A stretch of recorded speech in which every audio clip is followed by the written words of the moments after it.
श्रीगौरीसुत विघ्नविनाशक तव चरणम् ॐ गणनाथ श्रीगौरीसुत विघ्नविनाशक तव चरणं नमामि शङ्कर सुत विघ्नेश गिरिजातनय तव चरणं नमामि शङ्कर सुत विघ्नेश गिरिजातनय तव चरणं ॐ गणनाथ श्रीगौरीसुत विघ्नविनाशक तव चरणम्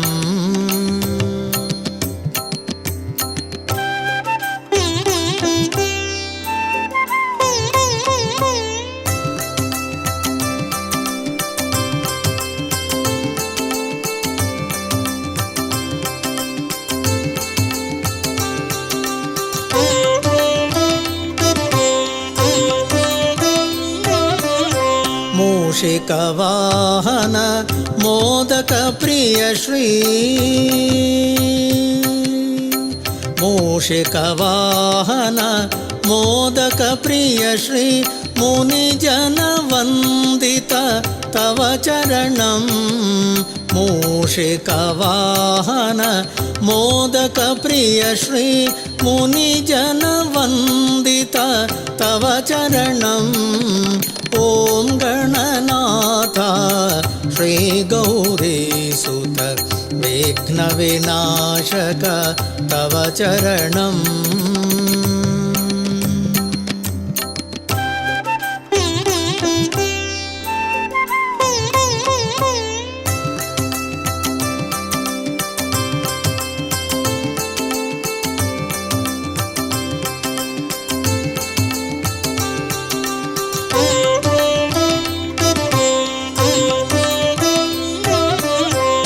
करिमुख वरदा कामित फलदा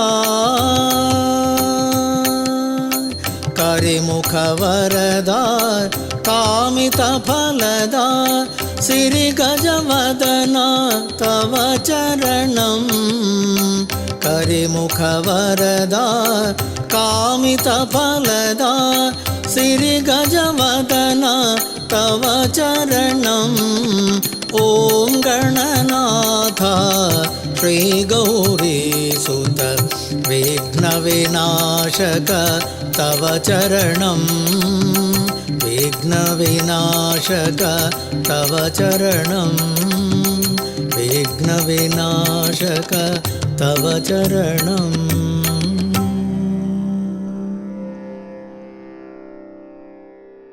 And humble prostrations to Pujya Swami Chinmayananda ji, humble prostrations to Swami Brahmananda ji, humble prostrations to Swami Aparajitananda ji.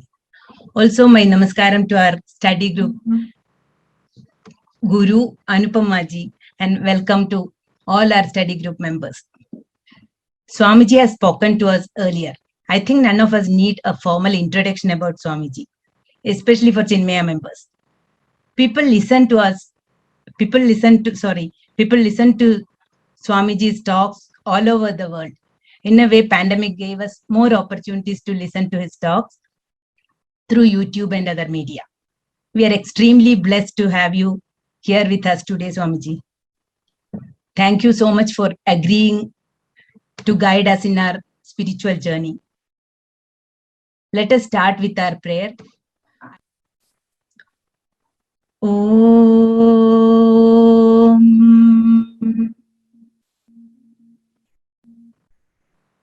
Om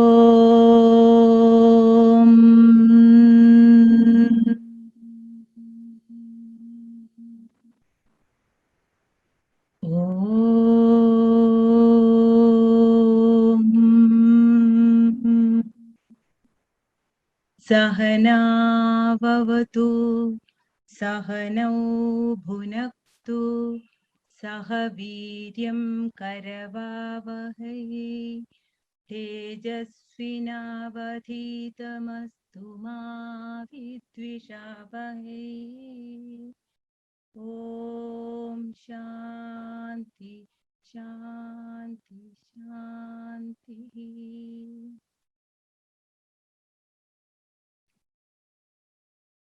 अन्तर्यश्च बहिर्विधूततिमिरम् ज्योतिर्मयं शाश्वतम् स्थानं प्राप्य विराजते विनमताम् अज्ञानमुन्मूलयन्। पश्यन् विश्वमपीदमुल्लसति यो विश्वस्य पारे परः तस्मै श्रीरमणाय लोकगुरवे शोकस्य हन्त्रे नमः।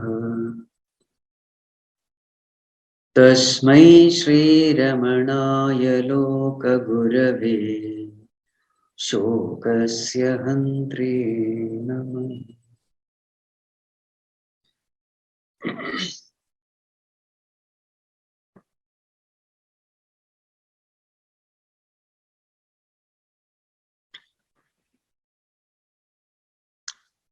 Before starting this class, our humble prostrations to Bhagavan Ramana Maharshi,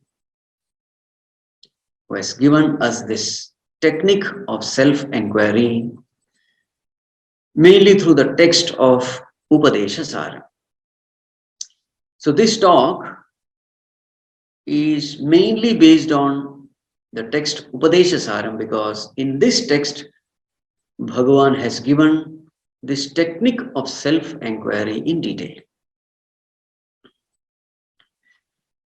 We are all study group members, so therefore we know all of us, we are striving for happiness, uninterrupted happiness, unlimited happiness, unconditional happiness. This is the goal. Not only of human beings, but all beings, whether it is plants, animals, birds, insects, we are all striving for that happiness. So what is happiness? So as human beings, when we analyze our experience, we find when our analysis is very superficial, we find that we are happy when the environment around us is conducive. In a superficial analysis, we find this. When I get what I desire, I am happy.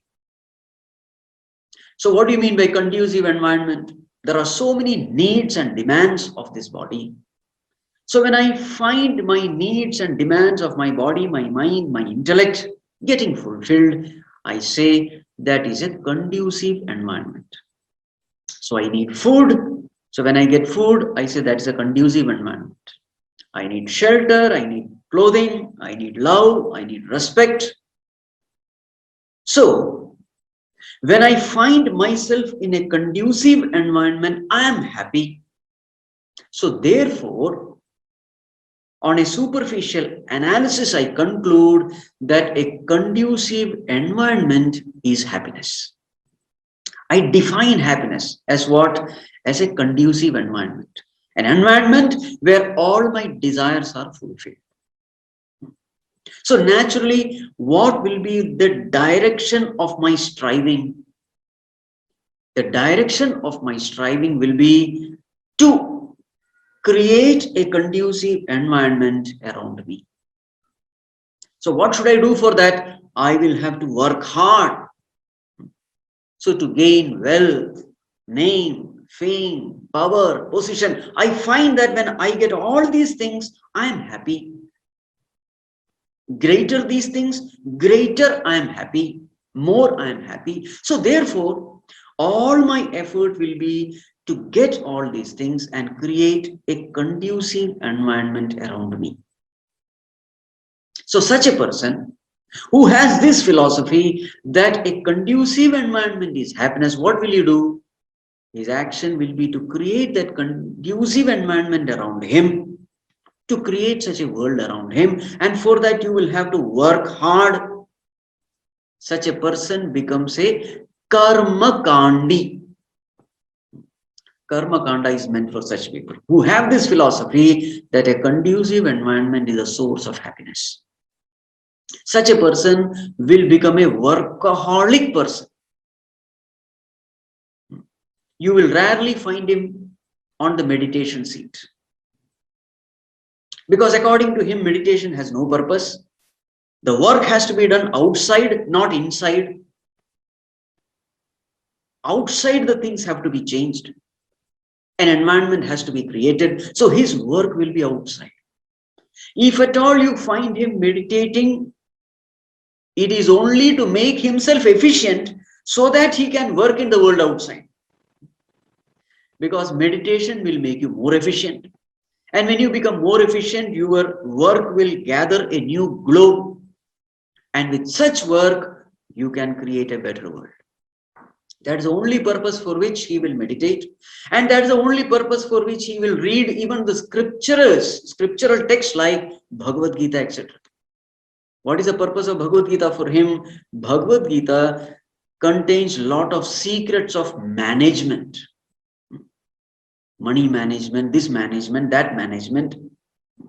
So a book containing guidelines of so many managements is Bhagavad Gita for him.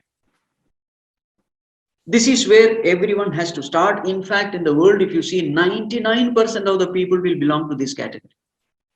They are workaholics. They know the value of work. They know the value of creating a conducive environment. They know the value because it is their direct experience that a conducive environment gives us happiness. Majority of the people, they belong to this category. But as we slowly evolve, as we slowly become more and more mature, as our ability to think deeper and deeper, that ability grows. As we analyze our life's experience more and more, then we come to the next stage of evolution where we see that no doubt a conducive environment is a source of happiness, but unfortunately, you can never create a 100% conducive environment.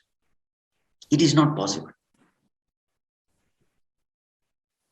I want success always, but it is not possible to get success all the time in this world.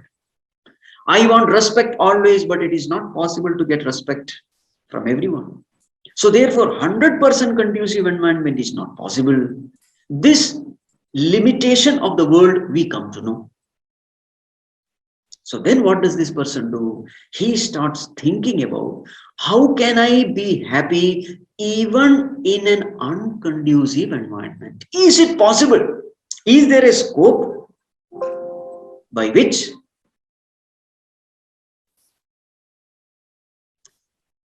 even in an unconducive environment, I can be happy? So then he goes deeper and deeper within and he finds that yes, there is a possibility. What is the possibility? If I can adjust my state of mind, if I can make my mind peaceful, then even in an unconducive environment, I can be happy. He finds this relationship. Happiness has something more to do with the mind than with the external environment. If my mind is peaceful and cheerful, if the thoughts are positive in my mind, then I find I'm happy even in an unconducive environment. Now, this is the next stage of progress. So what will such a person do when he finds that there is a direct connection between happiness and his state of mind? Such a person, his focus will not be more upon the external environment. His focus will be more upon his own mind. External environment, to some extent, I am helpless. It's a choiceless situation, but the state of my mind, I can decide because I can choose my thoughts. I can have positive thoughts, and thus I can experience happiness even though external environment may not be in my control. So what will be the direction in which he will put forth effort? His effort will be in cultivating positive thoughts, adjusting thoughts in his mind, training to think positive. So such a person is no more a karmakandi, now he becomes an upasaka. This is the term used in our scriptures. Upasaka. Upasaka means what? The one who is paying attention to his mind. He's working on his mind in order to be happy. So this is the next stage. It's a very great leap, really speaking. Such a person working on the mind means what? Working on oneself. More and more such a person will spend on meditation, on self-analysis, etc. He has more and more time because he knows the real source of happiness is this. So this is the second category of people.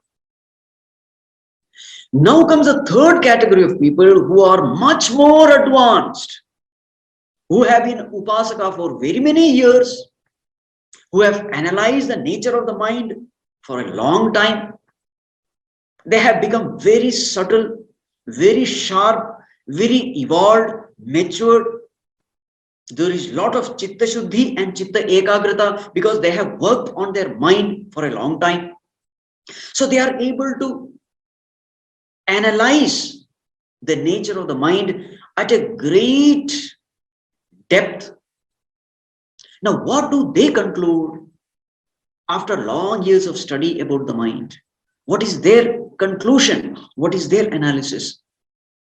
They come to this conclusion that mind can never have 100% purity.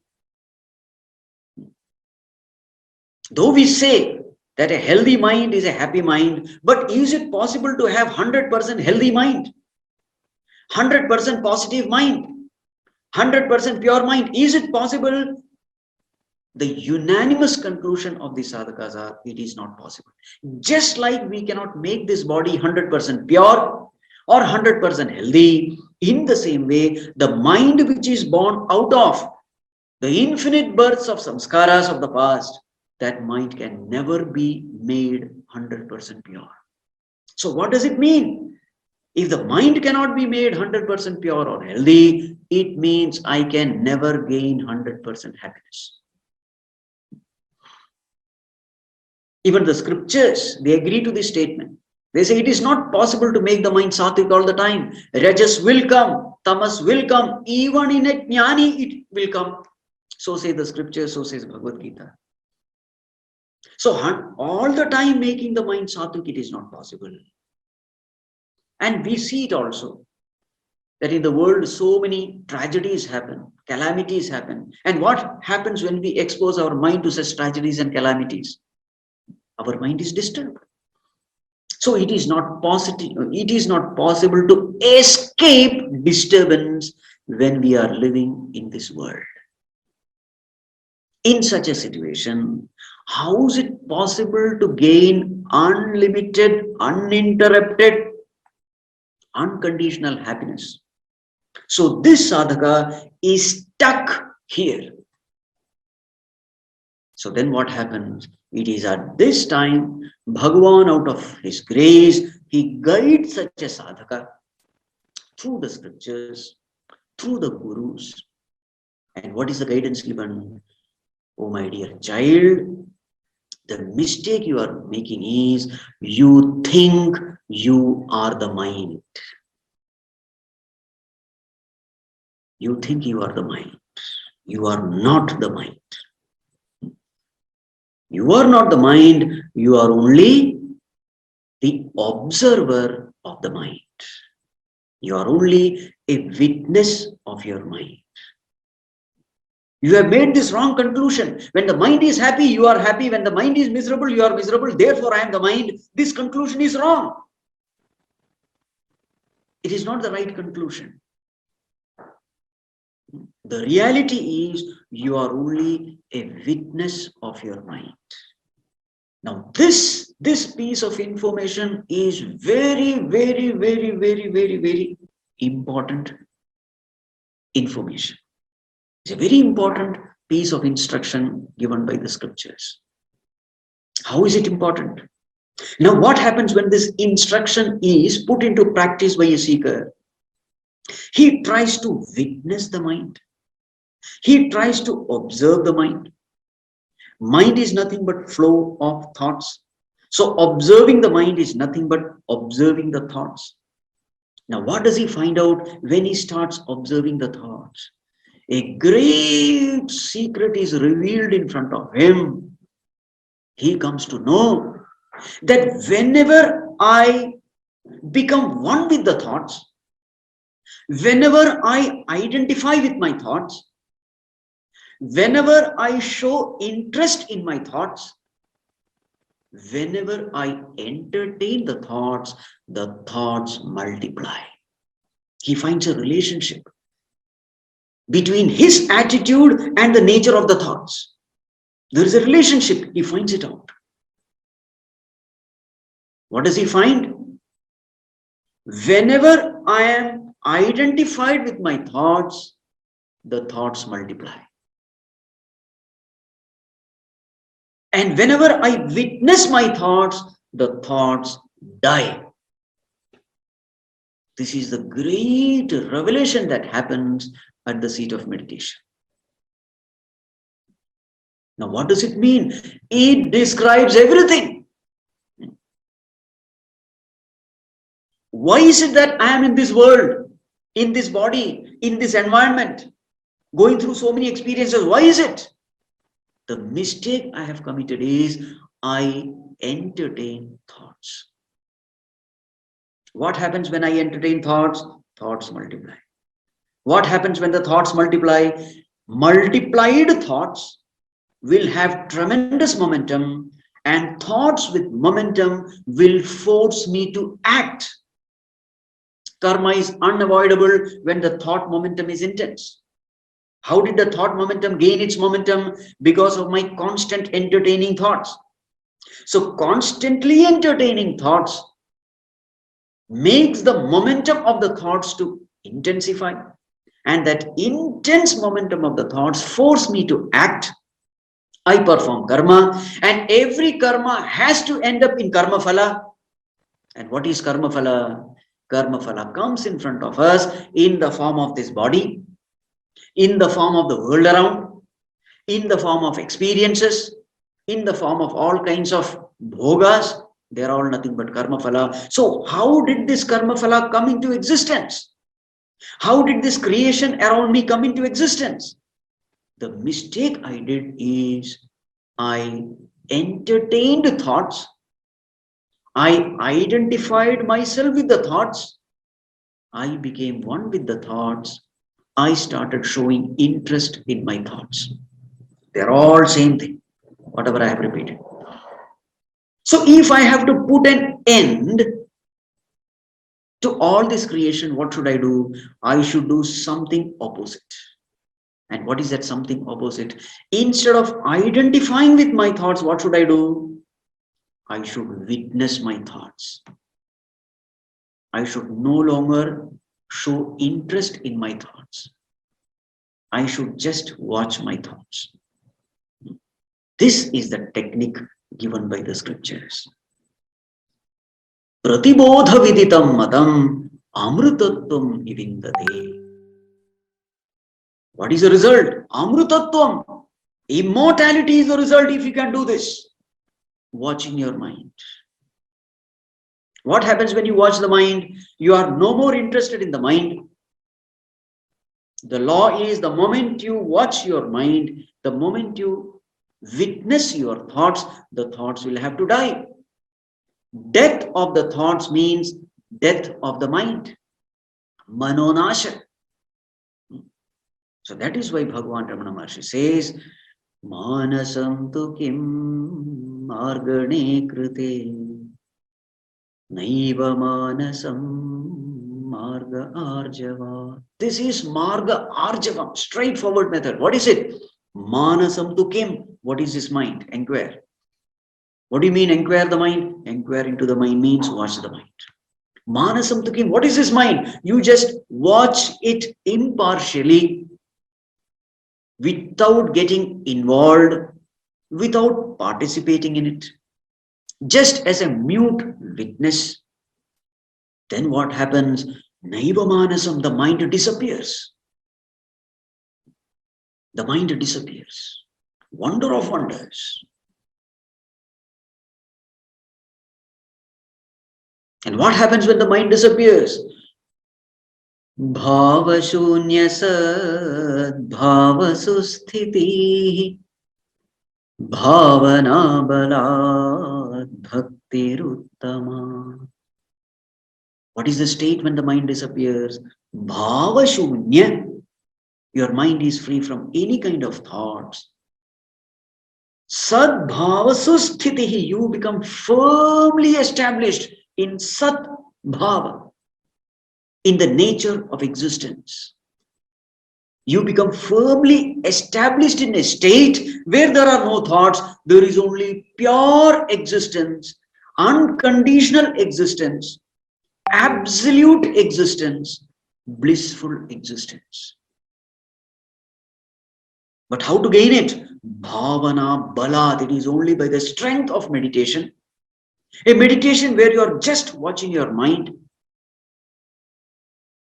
witnessing your mind. And Bhagavan says, Bhakti Ruttama, this is the greatest bhakti possible.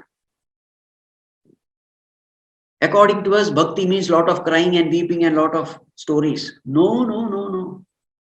According to Bhagavan Ramana Maharshi, firm abidance in consciousness, witnessing the mind, not getting carried away by the glitz and glamorous appearances of the mind, not getting carried away by the worldly thoughts, not getting attracted by anything other than consciousness. This is the greatest form of devotion. Devotion means love. The moment you are interested in thoughts, understand you are loving the world. The moment you are entertaining thoughts, know for sure you are loving the world. Because thoughts are nothing but worldly thoughts. When you are entertaining thoughts, what are you loving? You are not loving the consciousness which is observing the thoughts. You are loving the world which is bringing worldly thoughts. So when you are loving the world, what does it mean? Your love for God is equally diluted with the love for the world.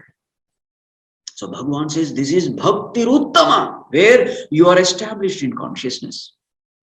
And you are just conscious of the mind, without getting carried away by the mind, just watching the mind, showing no interest in the mind. This is the highest form of devotion. And what happens when you exhibit this kind of highest form of devotion? What happens? Naiva manasa, mind disappears. And what happens when the mind disappears? All the projections of the mind also disappear. What is this projection of the mind? The whole world is a projection of the mind. The body is a projection of the mind. So when all the projections disappear, what remains? Bhava shunya, sad bhava susti. There is only pure consciousness, which is Sat Chit Anand. This is called as the state of Samadhi. Samadhi is Samadhi. The intellect has reached the highest state of reality, where the intellect cannot, waver. That's the meaning Samadhi. You are experiencing the ultimate truth. There is no greater truth than that. So therefore, the intellect reaches a state where it can never waver. That is the meaning Samadhi. Bhagavan Ramana Maharshi says this is the greatest form of devotion. So the highest form of knowledge itself is the highest form of devotion. Both the paths, the Bhakti Yoga and Jnana Yoga, has to meet at the same point. And what is the point? The point is where the mind just disappears. There is only pure consciousness. There is only Sat, Chit, Ananda, Atma. There is only the experience of I am. So what has to be done for that? Drishyavaritam chittamatmanah Chitvadarshanam Tattvadarshanam. What has to be done for that? Withdrawing your attention from the mind, from the thoughts, and paying attention to consciousness. This is the technique.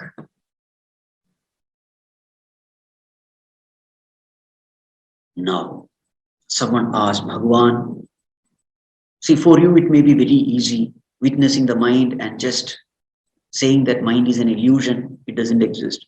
Bhagavan, it may be easy for you, but please give us some more tips so that our meditation also will be easy. So therefore, a very important instruction comes. Bhagavan says,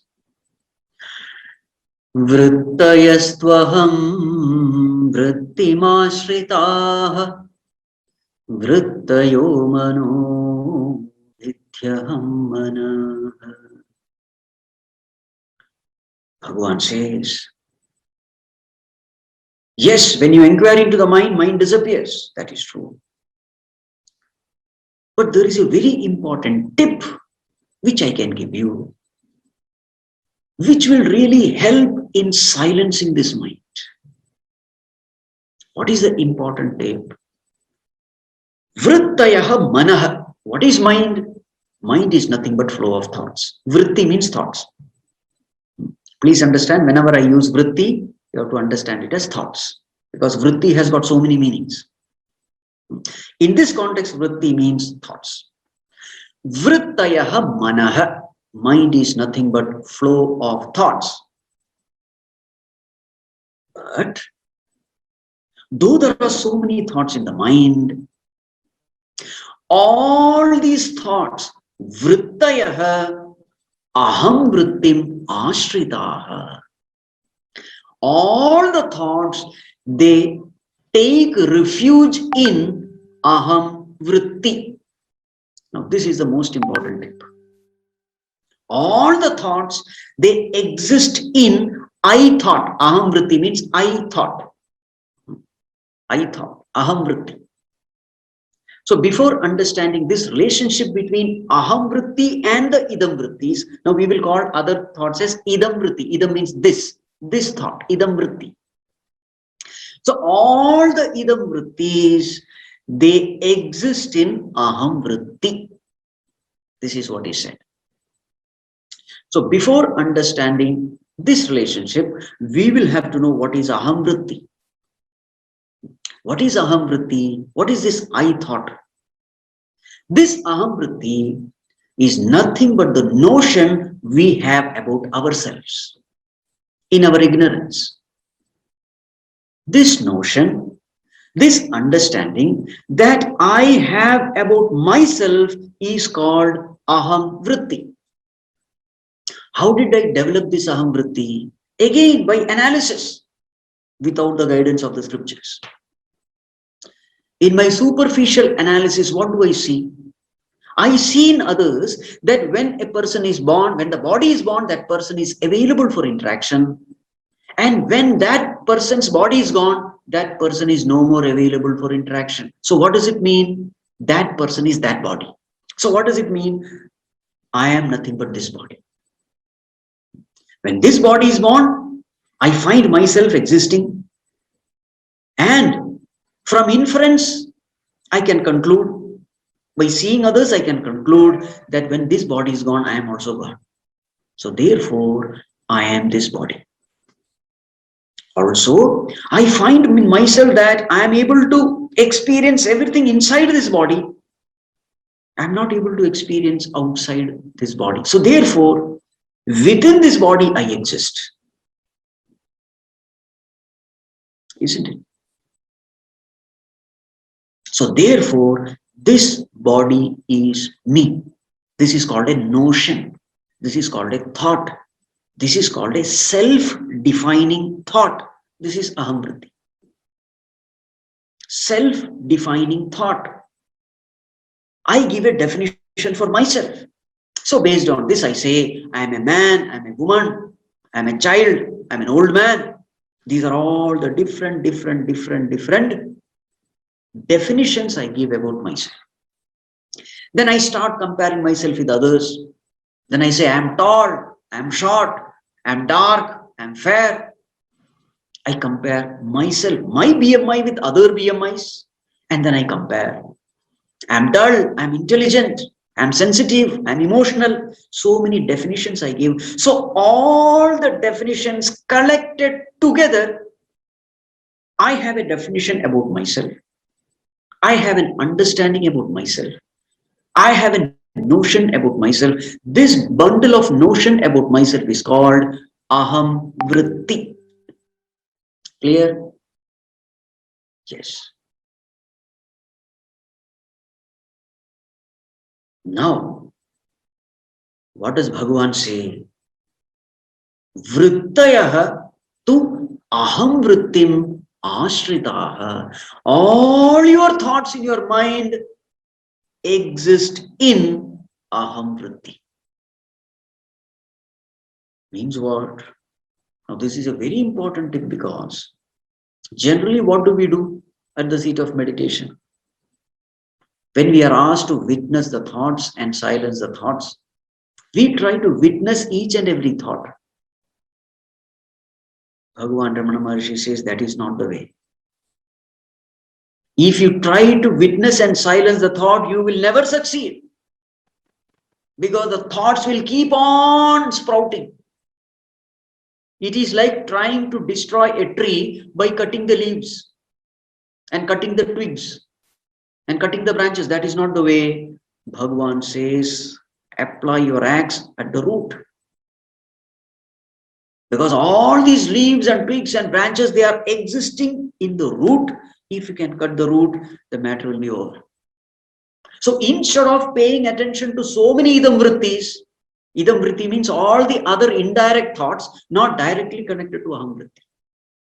It's called idam vritti. All the thoughts in the mind, they exist in this aham vritti. So where should you start paying attention to? Start paying attention to the aham vritti. Now a question may come, why is it that all the thoughts are connected to aham vritti? How can you make such a relationship that all the thoughts depend on aham vritti? This point has to be understood. The moment aham vritti arises in my mind, what does it mean? It means I am defining myself as the body. Right?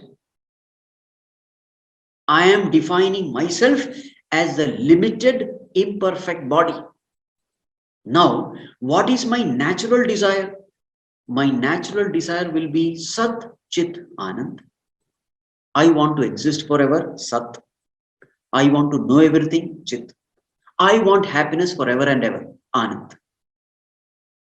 I want to be secure, I want to be peaceful, I want to be happy. This is my natural desire. Now, once I define myself to be the body, what will I try to do?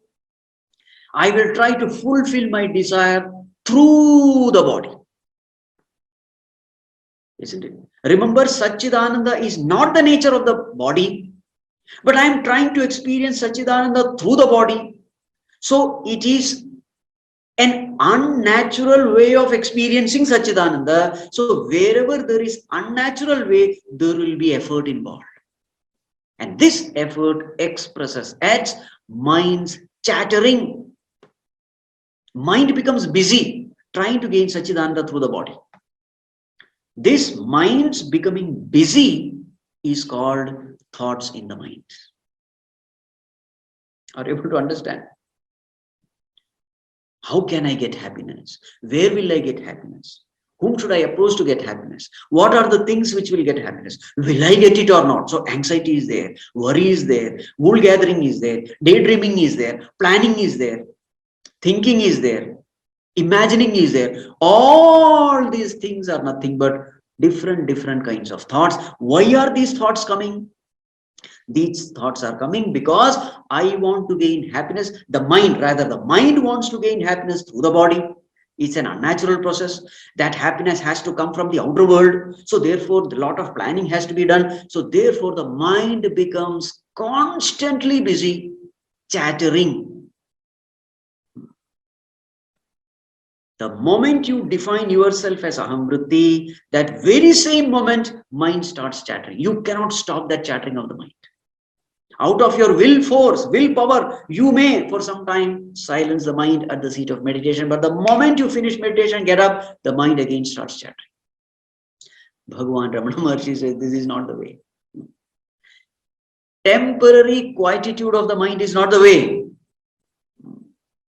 Manolaya is not the way. Manonasha is the way. Distraction of the mind is the way. Not temporary suppression of the mind. So how to destroy the mind? There is only one way. What is the cause of mental chattering? The cause of mental chattering is aham vritti. So therefore, destroy this aham vritti first. How can you destroy aham vritti? Aham vritti is an understanding. Please know. What is aham vritti? It's an understanding. Understanding about what? It's an understanding about myself. So aham vritti can be destroyed only by the right understanding about myself. What is the right understanding about myself? Satchidananda, I am not the BMI. So what happens when I know that I am Satchidananda? What happens to thoughts? Thoughts need not be. The purpose of thought is only to get Satchidananda through the body. Once I know that I am already Satchidananda, what happens to the mind? Mind attains its natural grave. Mind becomes silence.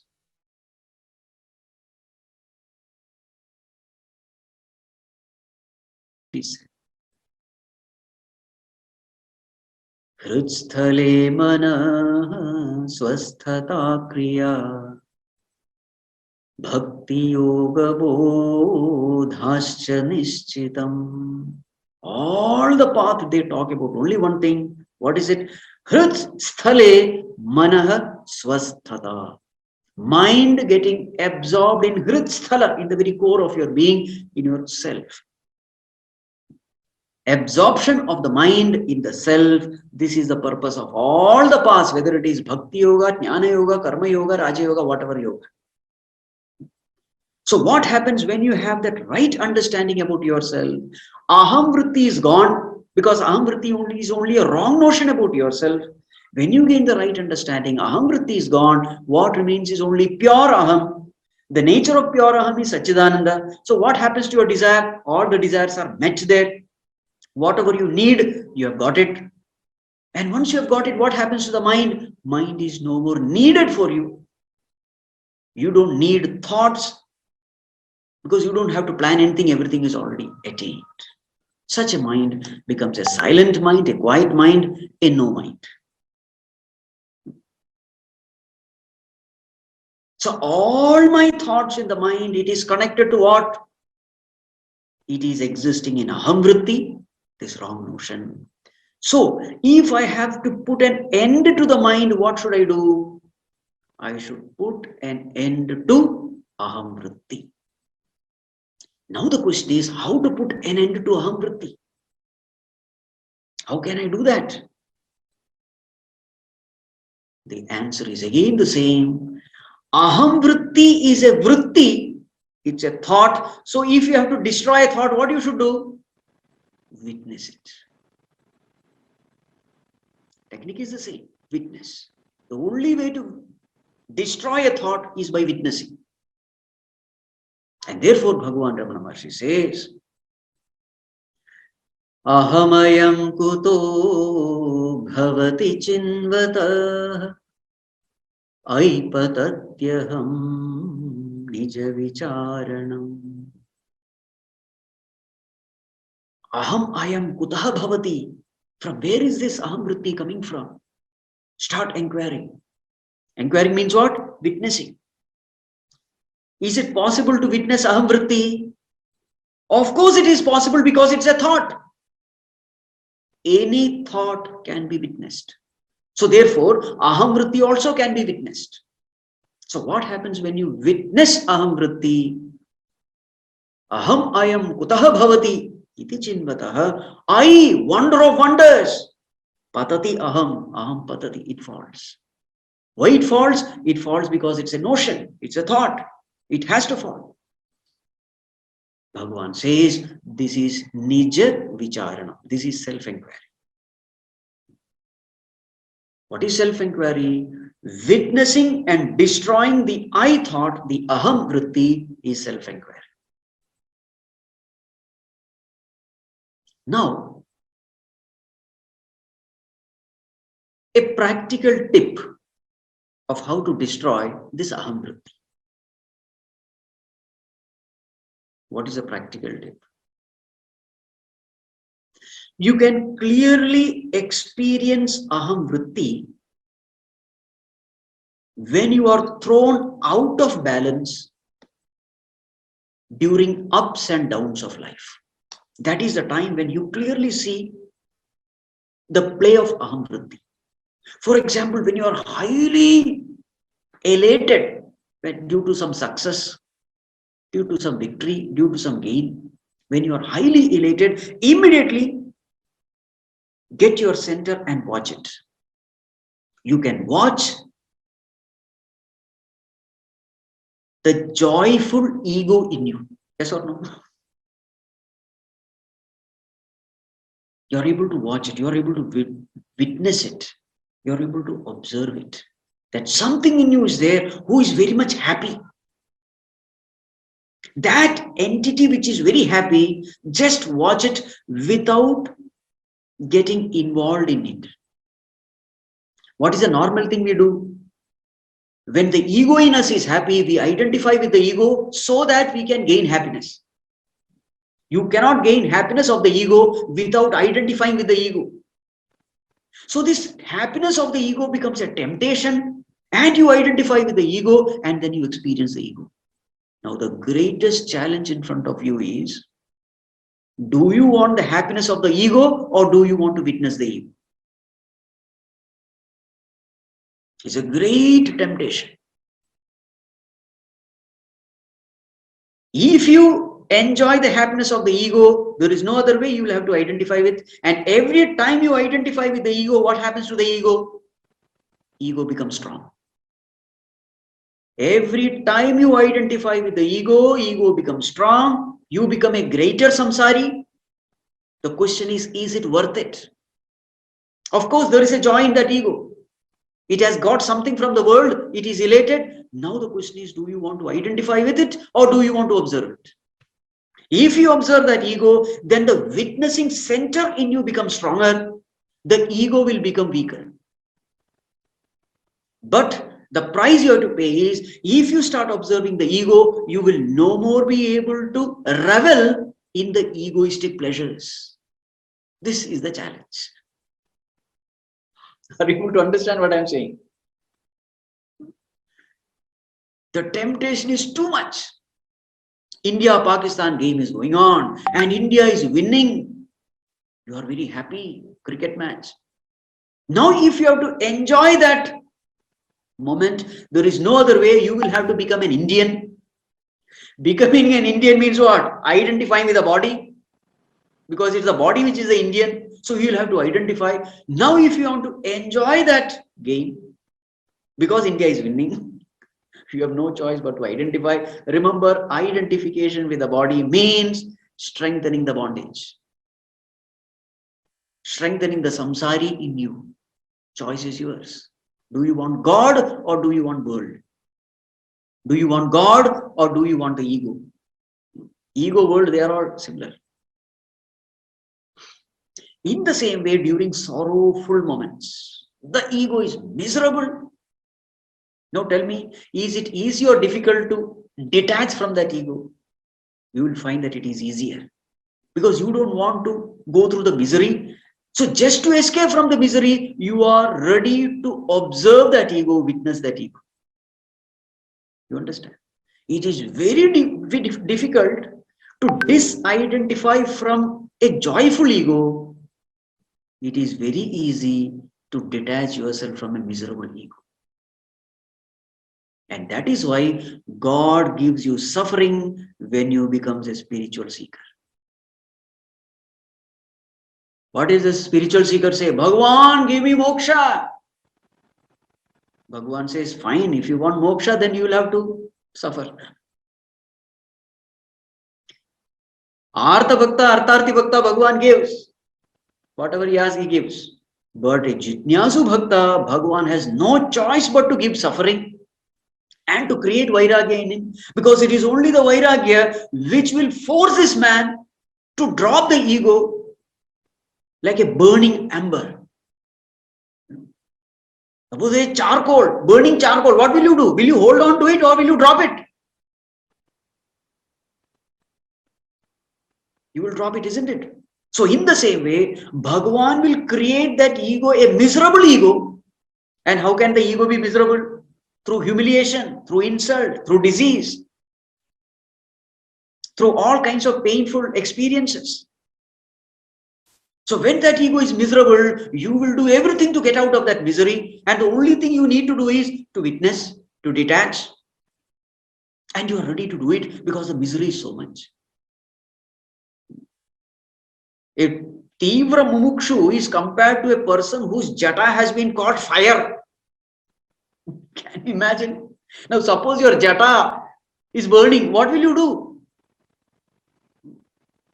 Everything else becomes secondary. The primary priority, the only priority, the urgent priority will be to put off this fire, isn't it?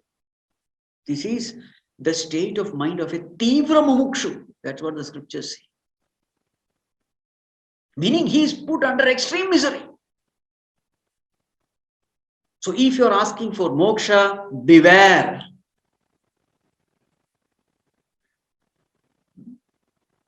Moksha means dropping the ego.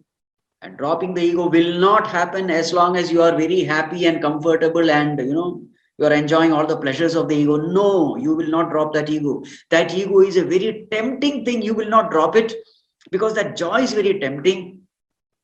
You want to experience the egoistic joys, and therefore you will be tempted to get identified with it.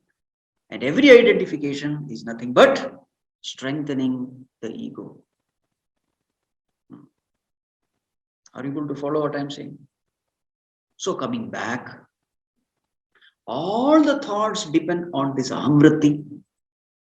The only way you can destroy this ahamvritti is by witnessing this ahamvritti. And when is it that you can witness this ahamvritti properly? You will find that the ups and downs of life, you can easily see this ahamvritti playing havoc in you. So what you have to do, remain in the center in yourself, that conscious presence, that conscious center, and start watching it. Never be tempted by the egoistic joys. Remain in that center and watch it. Such a center is already there. Don't ignore it. Why are we suffering? Self-ignorance is the cause given for suffering. Self-ignorance means what? You are ignoring the self. It is already there. You are ignoring the center. It is already there. You are getting carried away by that ego. You are jumping into the river and flowing. The scripture says, don't jump into the river. Just stand on the bank and just watch it. That's all what is needed. Remain in that center, that spiritual center in you. So in yourself, you will find two aham. One is the aham vritti, the egoistic I. The other is the supreme I, the supreme self. Supreme self is the witness in you, the consciousness in you. Remain there and watch the play. This is all you have to do. As Mundaka Upanishad says, Dva suparna sayuja sakhaya Samanam vriksham parishasvajate tayoranyah pippalam swadu atti anashnan anyo abhichakashiti. The two birds perched on the same tree. A bird sitting on the higher branch, another bird sitting on the lower branch. Two birds. What is the one bird doing? It is eating all the fruits of that tree. And the other bird sitting on the top, it is just watching this bird eating. Two birds. So who are these two birds? The egoistic bird is the bird which is eating the fruits, the karma phalas. Some are sweet, some are bitter. And the other bird, the sakshi, it is just watching. Samane vrikshe purusho nimagnaha anishaya shochati mukhyamana jushtam yada pasyatyanyamisham asya mahimanam iti viti shoka. This bird is miserable eating all these fruits. Very helpless. Suffering, miserable. Feeling all kinds of limitations, imperfections. But the moment this bird's attention goes to the other bird, Jushtam yada pashyati anyam. And what is that other bird? Isham, the Lord of the universe. The moment this bird's attention goes to the other bird, Vita Shoka, all sorrows gone. Knowing the glory, Asya Mahimanam, knowing the glory of the other bird, this bird, all the sorrow gone. In the same way, identified with the body, we are miserable, trying to come out of all these limitations, imperfections, miseries. It will never go. But the moment we turn our attention to that consciousness, which is always there, present, paying attention to us all the time, the moment our attention goes towards that supreme presence, the supreme Lord, the witness in us, the witnessing consciousness is in us, what happens? All our misery is gone.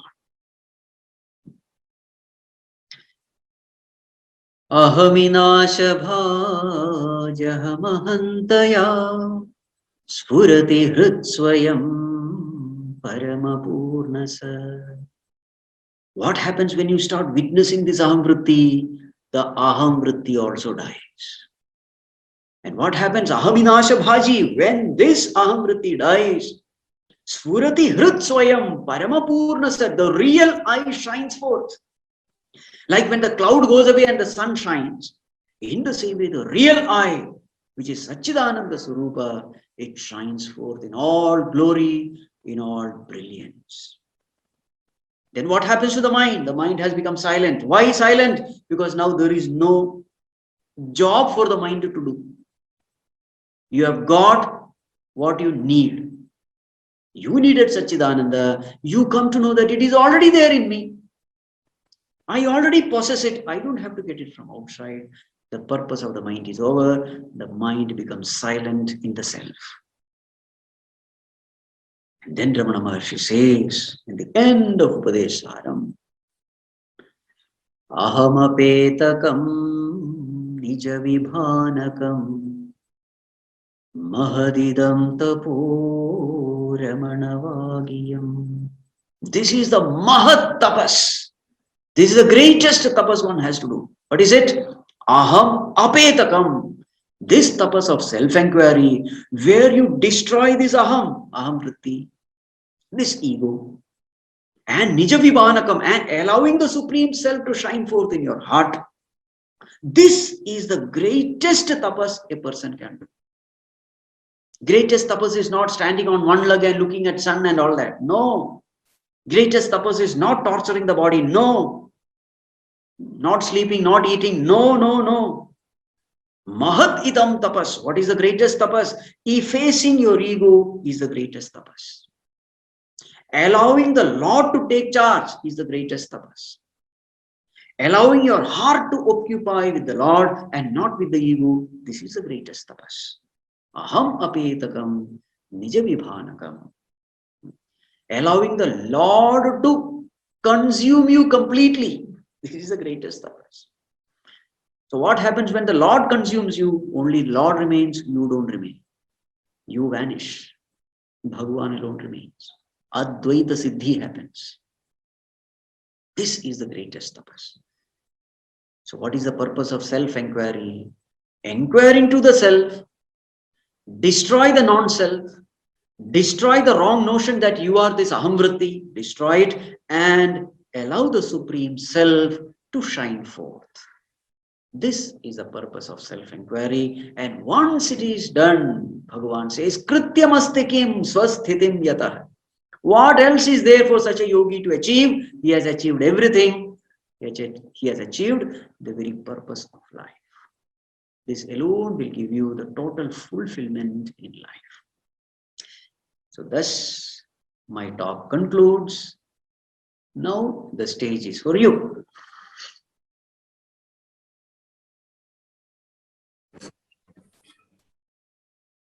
That was a wonderful session, Swamiji.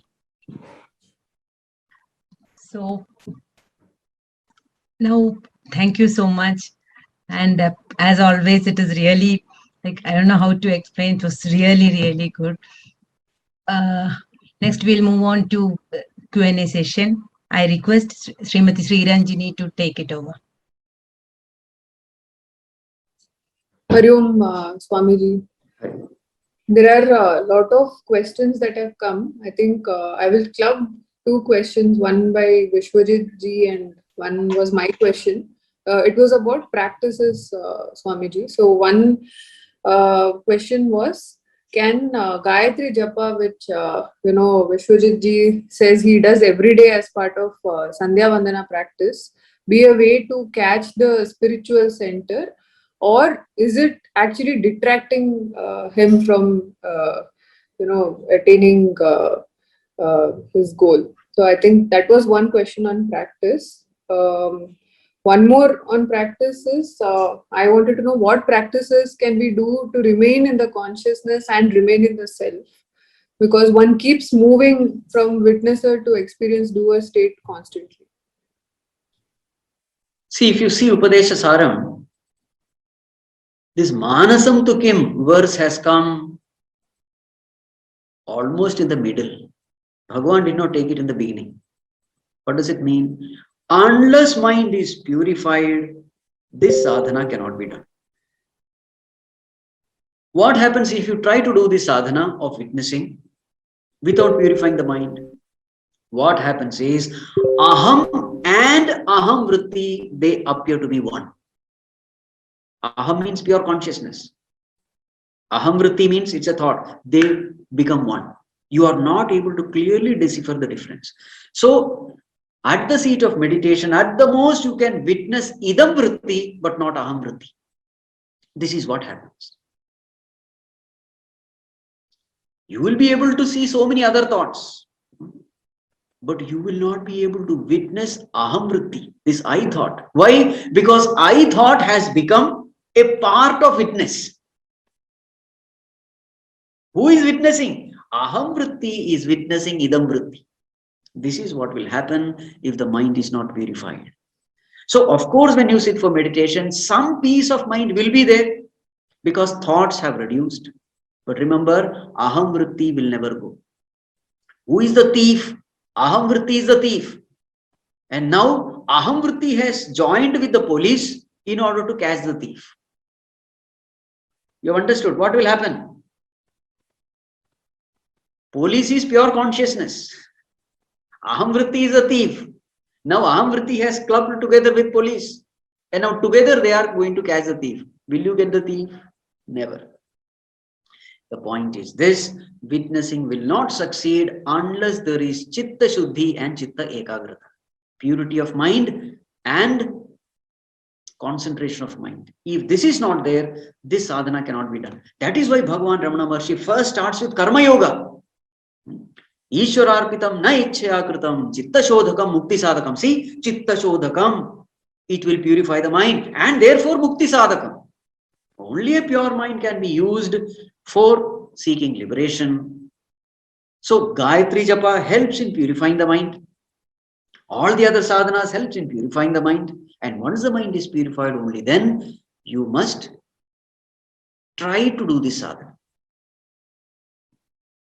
Is it clear, Vishwajit ji? Swamiji, thank you very much. That is clear. Right. Swamiji, next question is from Malati ji. You spoke about the death of thoughts is the death of mind. Isn't the mind critical in our day-to-day life, where it is responsible for taking positive and constructive actions too? If the mind dies, then will we still be able to think and take these positive action without the mind? See, when I say mind dies, what it means is you come to know the illusory nature of the mind. Please understand. Mind will be there, but you know that it's an illusion. It is exactly like seeing the mirage waters. You are seeing it, but just because you are seeing it doesn't mean that you know that it is there. No. At the same time, you know that it is not there. It is just an appearance. Blueness of the sky, you see it, but you know it's an appearance. In the same way, the mind, you see it, you make use of it, but you know it's an appearance. Sunrise and sunset, you know it's an illusion. There is no such sunrise and sunset. You know it, but still you are making use of it, isn't it? In getting up early in the morning, etc. At 5 o'clock, I must get up. All that you are making use of sunrise and sunset, knowing well that sunrise and sunset is an illusion. In the same way, you know that the mind is an illusion, but you make use of the mind while living in this transactional world. Where is Malati Amma? She's there. Yes, Swamiji. Is it clear? Thank you. That is clear. Yes, sir. It's clear. Thank you. Now we will take one question from a raised hand. I think Anita ji, you had raised your hand. Do you want to ask? Amma, please switch on your video. Shanti Amma. Yes. I think she's raised her hand by mistake, Sri Ranjini. I have a Okay. So the next question is by Devdas ji. This question to Swamiji is, as an innocent person, a great Upasaka, when he witnessed there is no mind, for that Upasaka must be another mind to witness no mind. Devdas ji, if you are there, you can come off mute and ask or add more to the question. Thank you. I'm B.D. Kini, is Devdas. Swamiji, I'm very much thankful to your nice answers and videos. I enjoyed that. But one thing, when you say the great Upasaka, Aham Vritti, who was thinking that, other than thinking, he witnesses no mind. When he witnesses no mind, do you mean to say he should have another mind to witness no mind, or how is it? Just, it is a curious question. Don't ignore me. No. See, witnessing is what? Knowing, isn't it? Knowing is the nature of consciousness. Knowing is the nature of self. You don't need another mind at all. Knowing is the nature of the self. That's why we call Chit. It is unconditional knowing. It is instrument-free knowing. It is effortless knowing. It is absolute knowing. Knowing is the nature of the self. In fact, the mind is able to know, borrowing the property of the self. Mind by itself has no ability to know. It is just borrowing, exactly like a piece of mirror, borrowing the light from the sun and showing that I have light. Mirror has no light. It is only borrowed light. In the same way, mind has no ability to know. It is only the borrowed knowledge, borrowed ability to know. Borrowed from whom? Borrowed from the self, from the witnessing consciousness. Is it clear, Devdas ji? Thank you very much, Swamiji. It is very clear. Mind itself is not ours. Yes. Okay, thank you. Next question is by Chaitanya ji. Why can't a seeker who experiences the Supreme I in meditation remain there? This question is arising because even enlightened beings aren't above karma and prarabdha. So why can't a regular seeker stay there and reap our karmas? Who is the person? Chaitanya. Chaitanya ji. Where is Chaitanya ji? Yes, yes. What is your question? One second.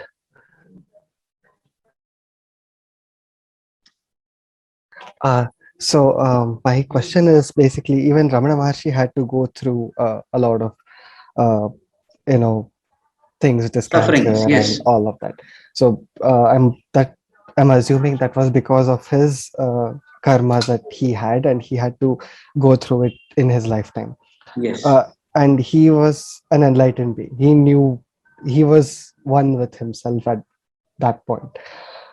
So why can't a seeker who experiences that in a meditation, even you said that during meditation one experiences this, but once they open their eyes the mind gets busy again in the regular world, right? So why doesn't a seeker remain in that state like how Ramana did?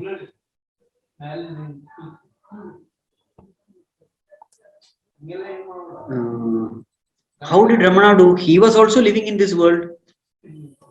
Yeah. He also went through all this. He also was in the transactional world. So in what way Ramana Maharshi was different? So that was my question. He's So not how different. See, he was also operating his mind. He was also answering the questions of the seekers. He was also dealing with the world, with the people. Yes, there were moments when he went to Samadhi, but he came down from the Samadhi and he was just interacting with others just like any other seeker. In what way Ramana Maharshi was different?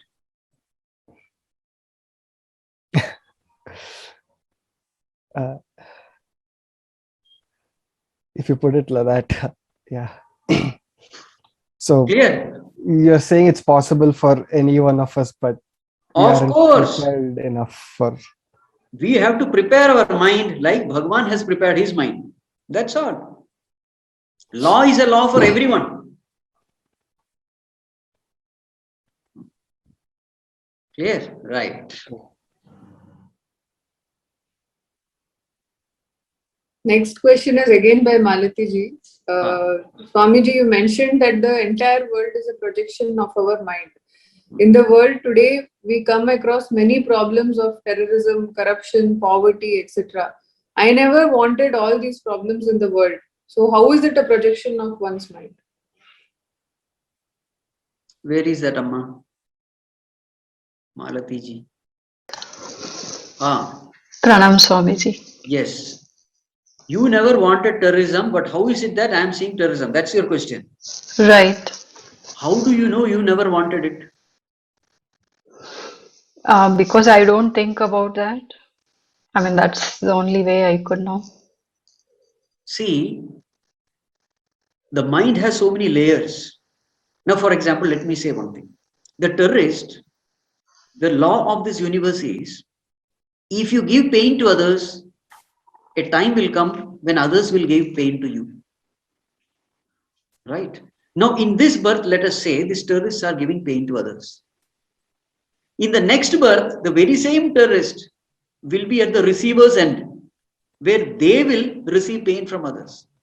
You know what that person will say? I never wanted pain from others, but why is it that I am getting pain? You understood? Yeah. Now it sounds so simple if you put it that way. Yes. Unknowingly, we are creating our own destiny. There is no... Okay. Bhagavan can never make a mistake. Law is perfect here.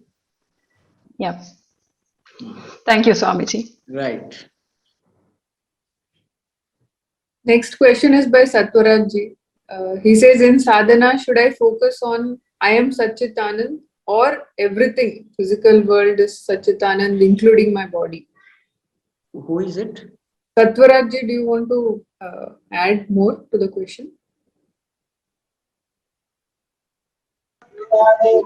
Yeah, Hari Om Swamiji. Hari Om.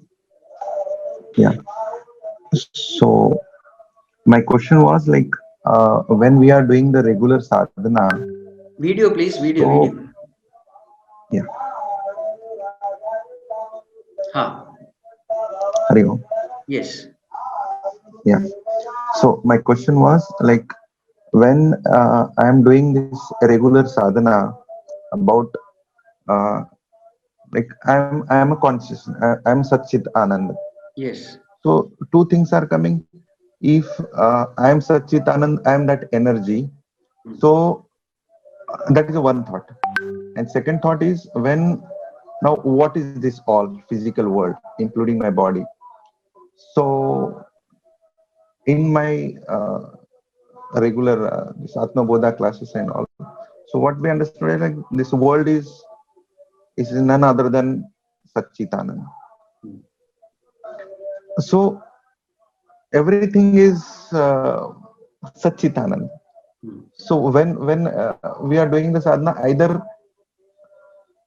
should I focus on that energy, or should we focus on like everything is Brahman? Whatever gives you peace of mind, focus on that.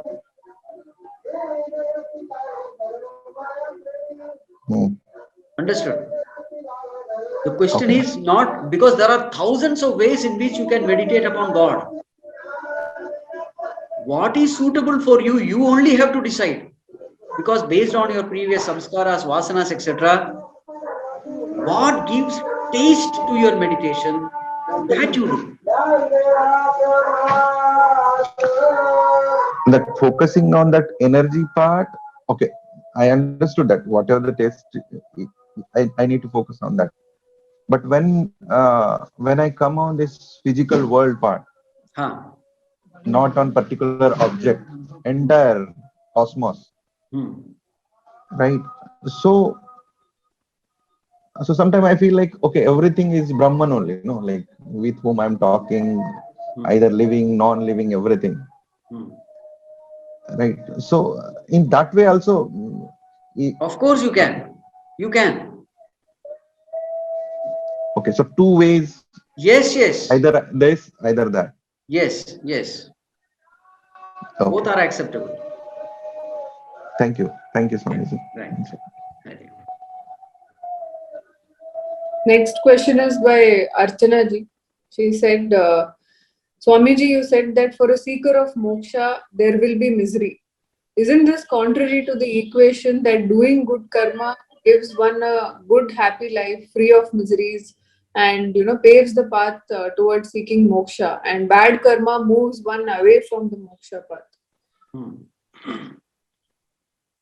Archana ji had asked that question. Yes. See, the point is this. Everybody is miserable. In this world, everybody is miserable. But to the extent your mind becomes sensitive, you experience that misery. You're able to understand? Yes. To the extent your mind is sensitive, you will experience misery. A spiritual person is the one whose mind is so sensitive because of his sadhana, because that mind has become so pure that a little pain appears to be a great pain. You understand? A person who has not done any sadhana, worldly person, sensuous person, the mind is so dull and gross, he is also going through pain, but he is not aware that it is pain. A person who is smoking, or a person who is drinking and a drunkard and all, see, they are going through pain, but they are not aware that they are in pain. You understand? A person who is highly sensitive, he will say, my God, this smoke is going to destroy my lungs. I am going to suffer so much. So that very thought itself prevents him from smoking. Whereas another person, he smokes, his dull mind is not able to visualize what is going to come in the future. Are you able to understand what I am saying? Yes. Yeah. So as sadhana develops, your mind becomes so concentrated, so pure, so receptive, so sensitive that you are able to see pain even before the pain coming. We all eat junk food, isn't it? You know that your stomach is going to get upset, but even then we eat. Why? We eat because we are not able to see the pain after this pleasure. There is a momentary pleasure, but afterwards there is a permanent pain. We are not able to see the pain. Our dull, gross mind is able to see only the initial pleasure, but not the ultimate, long-lasting pain. But as you progress in sadhana, you start seeing that everything in this world is pain only. Even existing in this body is nothing but pain. There are thousands of limbs in this body, and every limb can cause a disease. Can you believe it? Just go to Google and search disease. My God, it will be a big list. Every inch of our body can have some or the other kind of disease. So in short, living in this body itself is a pain. But are we seeing that way? No. Why? The mind is so dull. We think that existing in this body is a wonderful thing. Coming back to this world is a wonderful thing. And according to us, this world is a wonderful place to enjoy, etc. See how dull, stupid mind our mind is. But as you do sadhana more and more, the mind becomes pure, subtle, and it is able to see pain and pain alone in this world. That's why Bhagavan says, Dukkhalayam ashashvatam. This world is an abode of sorrow. But are we able to see it that way? So when I say that as you progress in spirituality, there is more and more pain, it is not that more pain comes to you. No, pain is already there. You have become aware of the existing pain. Am I clear? Yes. Thank you. I just have a follow-up to that. Huh. So when you say that we have to do sadhana, do you mean like we set aside some time for it, or is it like at every moment that we encounter, there is a inner inquiry whenever it is applicable? See, in the beginning, it is better to set aside some time. Because in the beginning, our mind is not capable enough to do sadhana even when you are dealing with the worldly transactions. It's not possible. We get involved so much in the transaction that there is, literally speaking, no spirituality there. It is only worldliness there. That state where even during worldly transaction, you are able to fix the mind upon the Lord, that comes later in an advanced stage. In the beginning, we completely get drowned only. So therefore, it is always better that in the beginning, set aside some time, morning or evening, or morning and evening, for spirituality. Only then we can see the results. Okay, thank you. Right. Swamiji, next question is by Vasudha ji. She says, while in the seat of meditation, tears come without my knowledge. How can I overcome my emotions? First of all, you have to find out why those tears are coming.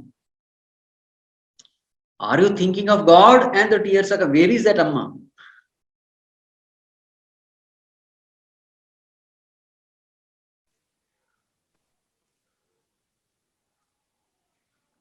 Hari Om. Hari Om. Hari Om, Swamiji. So first of all, you have to answer my question. Why those tears are coming? Is it because you are miserable in this world, or is it because you are joyful in God? Tears can come for so many reasons. Or is it a spiritual emotion or a worldly emotion? If it is a spiritual emotion, why should you want to stop it? There is nothing wrong in crying in front of God. There is nothing wrong in crying during prayer. In fact, such crying will only wash away the impurities of the mind. So you don't have to stop such crying. Let that crying continue. And you will always find that after crying, there is some relief in the mind. The mind becomes light, isn't it? If the mind is becoming light after prayer, after crying, then don't stop that crying. It is a means to wash the impurities of the mind. Okay. Hari Om. Right. Hari Om, Hari Om. Next question is by Manish ji. He is asking what is the cause of so much of suffering and how to come out of it. If the rules are set, why it cannot be taught to everyone? Where is Manishji? Yeah, Swamiji, on this, right? Yes. I know it's a very basic question, but I wanted to understand this. As you said, right? We there are a lot fixed set of rules which we have, and if a person follows those, then he will be in a position to get rid of a lot of things and attain things which people are seeking for. And presently people do not know, and including a lot of us also, that what to seek for also. So where is the guidance, and how to get near to that, and how people can understand that there is something like this also existing, and where to go for, how to achieve it, all those kind of things, right? See, it is always there. Guidance is always there. Gurus are always there. Scriptures are always there, but we are not available. We are suffering because we are closed to the light of knowledge. If I am in the dark room, I cannot blame the sun. Sun is shining. There is light outside, but I have kept all my windows and doors closed. Right? Nowadays, you have all kinds of channels in YouTube. All kinds of talks are there. All kinds of things are there. Good things are there, bad things are there. But we are more interested in bad things. We have no time for the good things. Now, how can you blame God or the Guru or the scriptures, etc. for my suffering? I alone am the cause of my suffering. There is light there. I am not allowing the light to enter into my home, to enter into my heart. You're right. Okay, because we see the suffering with us, with our near and dear ones, with family, even to our relatives or the colleagues, but we do not know what to do. They suffer, and remember, you will always find majority of the people, they don't like spirituality. They don't like spiritual teaching.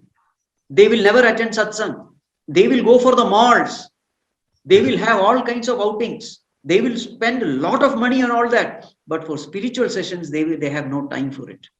Now, how can you have peace of mind without paying attention to right living? Right. But in our Indian culture, we had these teachings long back. Somehow we have lost it, and now we are kind of No. Teachings are reviving. ever there. Please understand, teachings are ever there, gurus are ever there, scriptures are ever there, but I have no time for it. It is Okay, not that they were not there, therefore I did not get. No. People have left it. That's what. Yes. Okay. Yes. It is ever there. It is ever available. Wherever there is a demand, there is a supply. It is a law.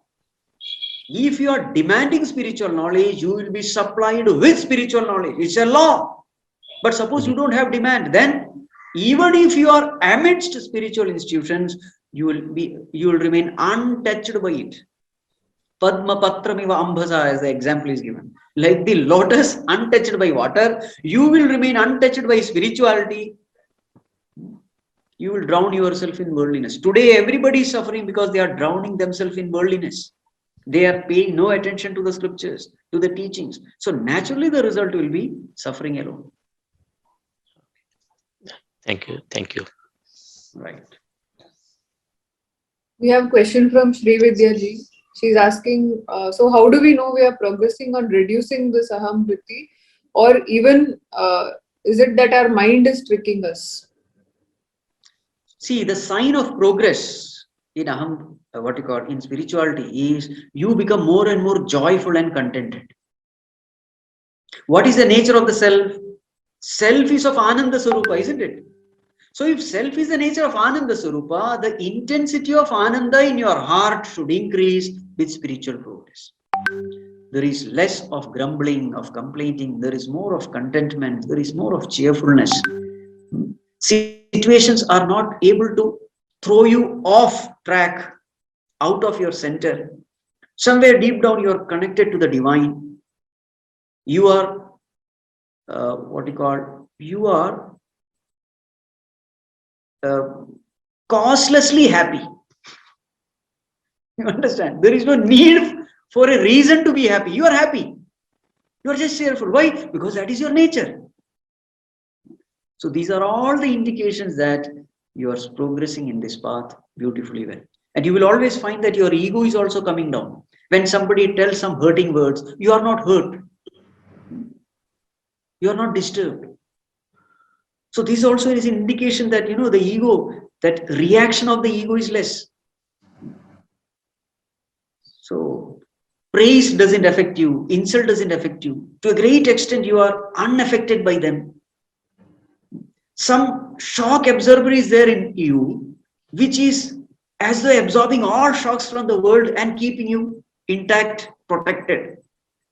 So this is what happens when you grow in spirituality. Thank you, Swamiji. Thank Right, you. right. Sri Ranjini, I think there's one last question. Last After question. that, anything else comes with you. Anchal is asking how to understand the infinite being finite. Who is We asking? are finite. Anchal's phone. That's the name. Yes, Amma. Yes, the Hari Om Swamiji. What is the question? So my question is, Swamiji, that we are all finite beings, BMI, and we want to know the infinite. So how can we make it possible? Amma, this statement itself is wrong. You are not finite, you are infinite. Dreaming that you are finite. You are infinite, dreaming that you are finite. You are not finite trying for the infinite. A finite can never try for the infinite. It's impossible. Because a finite can only put forth finite efforts. With finite efforts, how can you reach infinite? It's impossible. So the entire Vedanta, what it says is, you are already infinite. You don't have to become infinite. You only have to know that you are infinite. You are dreaming that you are finite. Wake up from the dream. Uttishtata, Jagrata is the message. Okay. Thank you, Swamiji. Right. Hari Om, Swamiji, all questions are over in the chat at least. Thank you. Thank you so much, Swamiji, for clearing all our doubts. Right. Feel extremely blessed. We look forward to more such sessions from you. Right. Thank you, Sri Ranjini. I request Vishwajit ji to chant the closing prayer. Hari Om.